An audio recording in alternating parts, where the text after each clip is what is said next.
మేము పిఠాపురం పవన్ కళ్యాణ్ గారి తాలూకా నెల్లూరు నుంచి వచ్చాం. అది ఏంటి ఇక్కడ ఎలా ఉంది మీ పిఠాపురం ఎమ్మెల్యే గారు? అసలు అది ఎలా ఉందో తెలుసుకుందామని 450 కిలోమీటర్లు ట్రావెల్ చేసి ఉదయాన్నే నైట్ కార్ వేసుకుని ఉదయాన్నే వచ్చేసాం. అది ఆ రోజు ప్రచారంకి వచ్చారు, ఈ రోజు గెలిపి విజయాత్రలో కూడా పాల్గొన్నారు. ఆయనకి ప్రచారం చేయడంలో బాధ్యత తీసుకున్నాం. ఆయన గెలుపు కూడా కల్లారా చూసి ఆయన ఇంట్లో ఆ ఆనందోత్సవాలను షేర్ చేసుకుందామని ఇక్కడికి వచ్చాం. వాసవి ఆన్లైన్ సర్వీసెస్ మా వద్ద పాస్పోర్ట్ వీసా సర్వీసెస్ కలవు. వీసాలో 99% అప్రూవల్ సక్సెస్ రేట్ ఉంది. Please contact 8019482544. ప్రజలకి జగన్మోహన్ రెడ్డి పాలనలో ఉన్న వ్యతిరేక ఓటే చేయాలని పవన్ కళ్యాణ్ గారు చెప్పారు.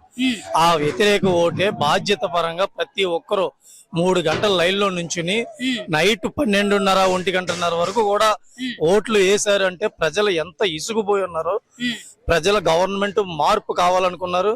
పవన్ కళ్యాణ్ గారి సిద్ధాంతాలు దానికి తోడైని ఒక మంచి వ్యక్తి, ఒక నిబద్ధత వ్యక్తి, ఒక నిజాయితీ పరుడు, ఒక అవకాశం ఇద్దాం అని చెప్పి 10 సంవత్సరాలు పడ్డ కష్టానికి ఈ రోజు ప్రజలందరికీ నిజంగా చెప్పాలంటే ఒక ఆనంద బష్పాల పర్వవారంగా ఉన్నది మాకు. ఇప్పుడు 10 ఏళ్ళ ఆయన రాజకీయ జీవితంలో ఒక్క పదవి అనేది కూడా ఆయన లేదు, కానీ ఓర్పుగా 10 ఏళ్ళు కూడా ఎంతో మంది ఎన్నో అవమానాలు పెట్టినా, ఎంతో పరాజయాలు పాలైనా కానీ ఆయన అలాగే నిలబడి ఈ రోజు ఆయన అందుకున్న విజయం అనేది ఎక్కడికో ఒక పర్వత శిఖరాలు అంటుకునేటట్టు ఆయన గెలుపు అనేది ఉంటది.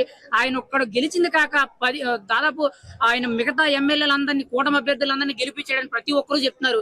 అసలు ఎంతవరకు ఇలా సాధ్యపడడానికి కారణం ఏంటంటారు? అది పవన్ కళ్యాణ్ గారు ప్రజలకి ఒక మంచి చేద్దాం అనే ఉద్దేశంతో ఉన్న వ్యక్తి. ఆయన పార్టీ పెట్టిన దగ్గర నుంచి ఈ రోజు వరకు ఇప్పుడు 80,000 లక్ష మెజారిటీతో నెగ్గిన నాకు తెలిసి ఆయన ఆలోచన ప్రకారం ఏ పదవులు ఆశించరు. ఆయన పదవులు తనంతట తానే రావాలి అనుకునే వ్యక్తిత్వం అది. అంటే ఏదైనా ఆయన కాళ్ళ దగ్గర రావాలి కానీ ఏది కూడా ఆశించడు. కష్టపడ్డ వాడికి ప్రతిఫలం ఉంటుంది అని ప్రజలు పవన్ కళ్యాణ్ చూసి ఎంతో నేర్చుకోవాలి.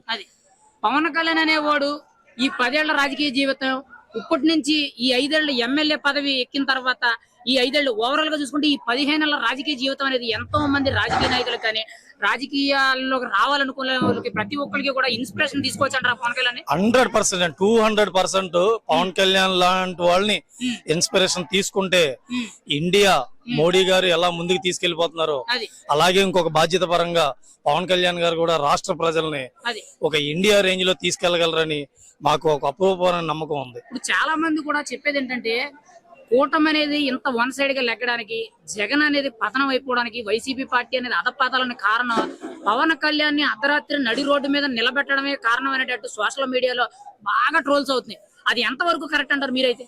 నేను దానికోసమని అయితే నేను అనట్లేదు. ఈ రోజు కూటమి నెగ్గిన అది మాత్రం పవన్ కళ్యాణ్ గారి వల్ల విజయం మాత్రమే.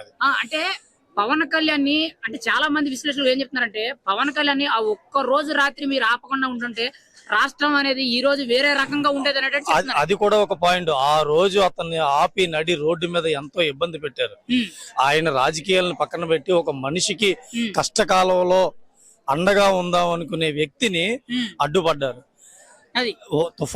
మనం తుఫాన్ని ఆపలేం, అరిచేతుల్లో సూర్యుడిని ఆపలేం, అలా పవన్ కళ్యాణ్ గారిని కూడా ఆపలేం. ఆ ఒక్క రోజు రాత్రి అనేది రాష్ట్ర రాజకీయ భవిష్యత్తునంతా వైసీపీ పతనం వేయడానికి కారణమైందని అంటున్నారు. ఖచ్చితంగా ఆ ఒక్క రాత్రి ఈ రోజు జగన్మోహన్ రెడ్డికి కాలరాత్రి అయింది. ఓవరాల్ గా చెప్పండి, అసలు ఫ్యాన్ కరెంట్ అనేది ఉందంటారా? మీరైతే ఓపెన్ గా చెప్పండి. అసలు ఫ్యాన్ ప్రతి ఒక్కరు ఇంట్లో 0లో పెట్టి బయటకు వచ్చేసారు అంతే.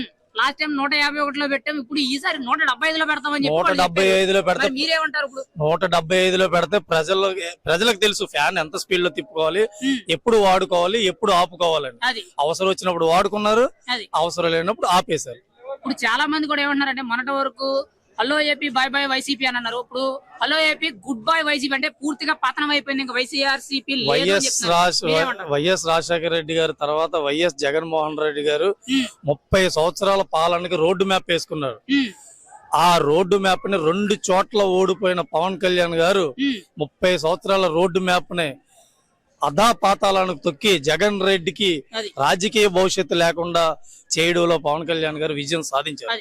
ఈ రోజు కూటమి బతికుందంటే కారణం టీడీపీ గానీ బీజేపీ గానీ ప్రతి కూటమిలో గెలవబోయే ఎమ్మెల్యే ప్రతి ఒక్క అభ్యర్థి కూడా వాళ్ళ గెలుపుకి కారణం పవన్ కళ్యాణ్ లేనిదే రాష్ట్ర రాజకీయాలు లేవనేటట్టు చెప్తున్నారు. మీరేమంటారు? అది 200% అండి. ఈ రోజు పడే ప్రతి ఓటు టీడీపీ వాళ్ళు కూడా చక్కగా సపోర్ట్ చేశారు, జనసేన వాళ్ళు కూడా సపోర్ట్ చేశారు.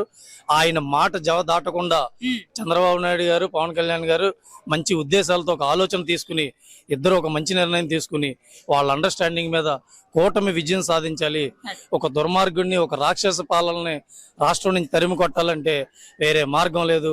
ఈ రోజు జగన్ ఒక హిట్లర్ లాగా ప్రజలకు కనబడకుండా పోతాడని మేము అనుకుంటున్నాం. ఫైనల్ గా అయితే ఒక మాట, ఈ పవన్ కళ్యాణ్ గారి గెలుపుని మీరు ఎలా సెలబ్రేషన్? ఇప్పుడు కొంతమంది అభిమానులు ఏంటంటే నా వంతు సహకారం కింద ఎంతో కొంతమంది మేలు చేస్తాను, లేకపోతే నేను పవన్ కళ్యాణ్ గారు గెలిచిన వరకు చొప్పులేసుకోను, పవన్ కళ్యాణ్ గెలిచిన వరకు నేను ఒంటిపూట భోజనం చేస్తాను, లేదంటే ఎవరికి 10 రూపాయలు సాయం చేస్తాను అన్నట్టు ఇలా వాళ్ళ అభిమానాన్ని ఒక్కొక్కరు ఒక్కొక్క రీతిలో కొత్తగా ప్రచురిస్తున్నారు. మీరు ఎలా సెలబ్రేట్ చేసుకుంటారు ఆయన విజయాన్ని, ఆయన గెలుపుని? ఆయన ఈ రోజు ఎంత సెలబ్రేషన్ చేసుకున్నా సరే అది ఆయనకి ఇలా హడావుడి చేసుకోవడం కూడా ఇష్టం ఉండదు. ఆయనకి సింపుల్ గా ఉండి ఆయన ఎక్స్పెక్ట్ చేసేది ఏంటంటే మన ఆనందాలు, మన సెలబ్రేషన్స్, మన సుఖాలు అన్ని కూడా పేద ప్రజల్ని ఆదుకోవడంలో చూపించండి. ఈ రోజు పవన్ కళ్యాణ్ గారి సిద్ధాంతాలను చెప్పాలే గాని ప్రతి జన సైనికుడు శిరస వాస వహించి ఆయన చెప్పినట్టు నడుచుకుంటారని నేను అనుకుంటున్నాను.